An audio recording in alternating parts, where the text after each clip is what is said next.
صدر حامد کرزئی کی طرف سے جیو ٹی وی کو دیے گئے ایک انٹرویو میں یہ کہنے کے بعد کہ اگر پاکستان اور امریکہ کے درمیان کبھی جنگ ہوتی ہے تو افغانستان اپنے برادر ہمسایہ ملک کا ساتھ دے گا، جہاں ایک طرف افغانستان میں صدارتی ترجمان اپنے مغربی دوستوں کو وضاحت کرنے کی کوششوں میں مصروف ہیں، وہیں دوسری طرف پاکستان کے سابق فوجی صدر جنرل پرویز مشرف نے افغانستان کے صدر کا شکریہ ادا کیا ہے۔ یہ سب سے پہلے تو میں پریزیڈنٹ کارزائی کا شکر گزار ہوں کہ پہلی دفعہ انہوں نے ایک پاکستان کے حق میں کوئی بات کی ہے کہ وہ ہماری طرف ہوں گے، لیکن ساتھ ہی ساتھ انہوں نے صدر کارزائی کو ایک مشورہ بھی دیا ہے۔ اس قسم کے خیالات مجھے کوئی بہت ہی عجیب لگتے ہیں، بہت ریڈیکیولس لگتے ہیں کہ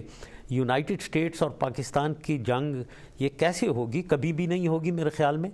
اور یہ سوچنا کہ اب پاکستان اور یونائٹڈ اسٹیٹس کی جنگ ہوگی اور افغانستان ہماری طرف ہوگا، یہ اس قسم کے خیالات مجھے بہت عجیب لگتے ہیں، بہت غیر معقول لگتے ہیں۔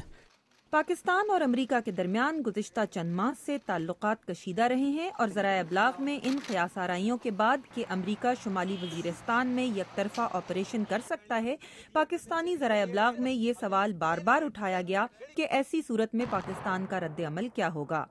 البتہ وائس آف امریکہ کو ایک خصوصی انٹرویو میں جنرل مشرف کے مطابق اس قسم کی باتیں افغانستان اور پاکستان دونوں ہی کے لیے نقصان دہ ہیں۔ کارزائی صاحب کو میں یہی ایڈوائز دینا چاہوں گا کہ وہ پورا فوکس کریں، پولیٹیکل سٹیبلٹی لائیں افغانستان میں،